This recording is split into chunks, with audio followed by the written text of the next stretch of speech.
What lessons do you feel like you've learned from this entire experience? Ooh, I think number one, the power of unity. We were in Mexico. We celebrated a Day of the Dead, and all of us came together to celebrate this day. And it was such a powerful moment for me because I advocate for unity in diversity. So for me to see 125 countries come together to celebrate a culture, and we still understand each other, and all the smiles, the happiness, the food and everything, that was really powerful for me. So I think it's just realizing the power of unity. Respect, which I'm really glad I got to have that question as well. Respect, and also I really learned a lot about myself, not only on that day but throughout this whole journey. I really learned a lot about who I really am. So, I was speaking about the revocation of your South African citizenship. I know the feelings are still very raw and emotions are still very high at the moment, but are you still going to be paying a trip to South Africa? Is there still bad blood?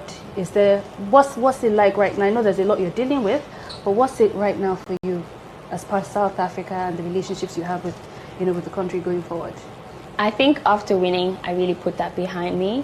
I am now a representation of not only Nigeria but Africa, and that includes South Africa as well. Nice. So there is no bad blood. I'm still really grateful for this opportunity, and I really hope that someday we'll still come together and really get rid of all this hate and banter that we use to joke around, because I think most of the times we tend to not know the difference. Some people think it's just jokes. Some people actually really do take it personally. But I really hope that we just live in a space where there's not a lot of hate like this. That I think me being crowned Miss Africa is actually for a reason. So. Okay. I think it's to change the narrative as well. Yeah. Lastly, what are those things you want to see out there to people who feel like they are in the shoes that you're in, feeling a lot of doubt, a lot of pressure, a negativity vibe where you can't do this, you can't do this? Because we saw some of your old pictures when you were small, maybe in catwalk, people like, so what do you have to say to those young ladies out there who are kind of like in your shoes in one way or the other? So firstly, I will say don't give up on your dreams, don't give up on yourself as well. And there's actually a quote that has really helped me throughout this whole journey. What is it? And it is, the question is not who's going to let me, it's who's going to stop me. And I feel like it's such a powerful quote because most of the times we always let people dictate our life, our future, our destiny. And I think we have so much power within us that we can actually change the narrative. So I'm not saying that they should use that quote in specific as an inspiration, but I think it's really important to find something apart from others and sometimes yourself, because you can also doubt yourself. But all right. Nigerians are still celebrating the success of Chidimma Adetshina at the Miss Universe contest in Mexico Saturday. Adetshina fell just short of the title, being named first runner-up, but was still crowned Miss Universe Africa and Oceania. Another Nigerian beauty queen, Stephanie Kingsley, spent Saturday glued to her social media feed as she monitored the pageant. She said her heart pounded with anxiety as Adetshina, 23, progressed to the top 5 and later emerged as the first runner-up, only behind Miss Denmark, Victoria Kjær. "I was talking to my friend in the UK," Kingsley said. "We were on the phone for almost 2 hours. We were just screaming. We had goosebumps throughout. As a pageant girl, I'm really proud and grateful. It opens doors for us. You know it's been a struggle."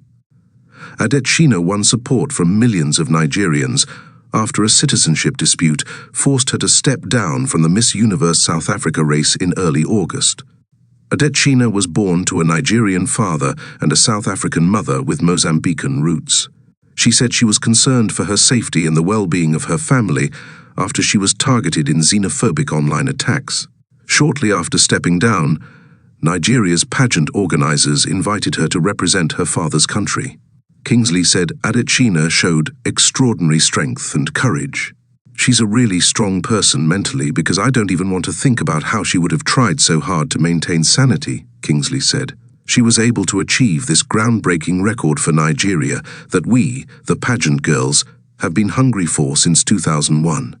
In 2001, Nigerian model Agbani Darego won the Miss World pageant. Adetshina is the first Nigerian and West African to place so highly in Miss Universe contest. On Sunday, the Nigerians in Diaspora Commission praised Adetshina for her fortitude, smart courage, a Nigerian who runs an agency that trains beauty queens for the runway, said discrimination among Africans is a serious issue. The aim of pageantry is to help work on social issues, especially those that affect women, Courage said. Every time we say, Black Lives Matter, but we also have an internal issue where Africans do not see other Africans as being African enough, and that is a conversation we need to start having. Because if we do not rectify such problems within the African community, it's going to be very difficult to say you're speaking up for black people around the country. Stay tuned for more updates. Forever Arctic Sea features a blend of oils to provide you with a perfectly balanced omega-3 supplement. Fish, calamari, and high oleic olive oil support key areas of your body, including cardiovascular, digestive, immune, brain and eye health. It helps to promote memory and healthy brain function, helps promote healthy circulatory functions, promote healthy digestive system, helps to promote strong joints, helps promote healthy cardiovascular system. It helps to reduce cholesterol levels. Get yours now. Call or WhatsApp 2349-02663457 or 234-8003-957767 for more information. If you are good in networking, this could be a good opportunity for you to make some good passive income while helping to save and improve people's life and health. See you on the other side.